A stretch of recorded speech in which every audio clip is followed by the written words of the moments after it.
যারা যারা মানে এবার এক্সাম দেবে আর কি 13 তারিখ থেকে তোমাদের এক্সামস আছে, তো একটা ভীষণ গুরুত্বপূর্ণ ব্যাপার তোমাদের সাথে শেয়ার করতে চাই, যেটা after analysing the previous year question papers বুঝতে পেরেছি। এবং সেটা হচ্ছে এটাই যে মানে দেখো, সেটা ফার্স্ট ইয়ারের পেপারসগুলোর জন্য হোক বা সেকেন্ড ইয়ারের পেপারসের জন্য হোক, থার্ড ইয়ার ফোর্থ ইয়ারটাকে আমি এখানে টানছি না। তার কারণ আমার মনে হয় যে যেহেতু দুটো ফেজে এক্সাম হয়, তো মানে ফার্স্ট ফেজের এক্সাম আমরা কনসিডার করি এই যে যারা third year fourth year students আছে তারা, মানে যাদের এই নভেম্বর থেকে এক্সাম হয়ে গেল, আর সেকেন্ড ফেজে তোমরা আসো মানে যারা ফার্স্ট ইয়ার বিটেক বা সেকেন্ড ইয়ার বিটেক।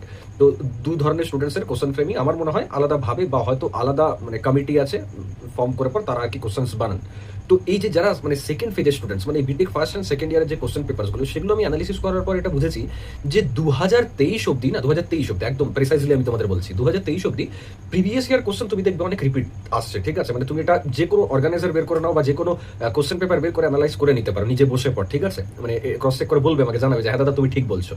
কিন্তু আমি দেখছি যে 2024 থেকে না, এবং সেটা মানে আরো বেটার বোঝা যায় ফিজিক্স কেমিস্ট্রিতে। তার কারণ কি, ফিজিক্স কেমিস্ট্রি একটা ইয়ারে দুবার হচ্ছে অর্ডার ইভেন, দু ধরনের স্টুডেন্টসেরই থাকে। যাদের এখন ফিজিক্স চলছে তারা ইভেনে গিয়ে পর কেমিস্ট্রি দেবে, আর যাদের অডি আর কি কেমিস্ট্রি হচ্ছে তারা ইভেনে গিয়ে পর ফিজিক্স দেবে। তাহলে ওখানে আমি দুটো কোশ্চেন পেপার এক্সট্রা পেয়ে যাচ্ছি। তো এই যে কোশ্চেন পেপারগুলো অ্যানালিসিস করার পর এটা বুঝেছি যে 2024 পর যতগুলি পেপারস আছে না, প্রতিটা পেপারসে কিন্তু নিউ যে কোশ্চেন্স বা নিউ যে কনসেপ্টের উপর টাচ, নিউ কনসেপ্টকে মানে এক্সপ্লোর করা, এই ব্যাপারটা কিন্তু দেখা গেছে। তার মানে এটা আমরা অ্যাজিউম করে নিতে পারি যে ম্যাকআউটে যারা কি কোশ্চেন সিলেক্ট করেন বা কোশ্চেন ফ্রেমিং করেন, সেই যে কমিটি বা সেই যে টিম মেম্বার্স তারা কিন্তু চেঞ্জ হয়েছেন বা তারা আপডেট হয়েছেন 2024 পর, মানে 2024 থেকে।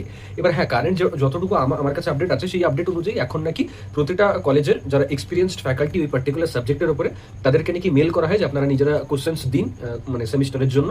এবং সেটা নাকি ম্যাকআউটে টিম আছে, ম্যাকআউটে নাকি আলাদা করে কমিটি আছে, তারা ওই কোশ্চেন্সগুলোকে নিয়ে একসাথে মানে কোশ্চেন ফাইনাল আর কি সিলেক্ট করে থাকেন। ঠিক আছে, প্রতিটা কলেজ থেকে নাকি মেল করা হয় এরকম কোশ্চেন পেন। ওই কোশ্চেনগুলো অ্যাজ ইট ইজ দেওয়া হয় না, সেগুলোকে নেওয়া হয়, সেগুলোকে রিফাইন করা হয়, সিলেক্ট করা হয়, ইজি, ডিফিকাল্ট, হার্ড, অনেক রকম ব্যাপার থাকে, তবে গিয়ে পর একটা কোশ্চেন মানে হয়। এটাই আর কি অফিসিয়াল রুল, আমি যতটা জানি, আমার কাছে যতটা আপডেট আছে।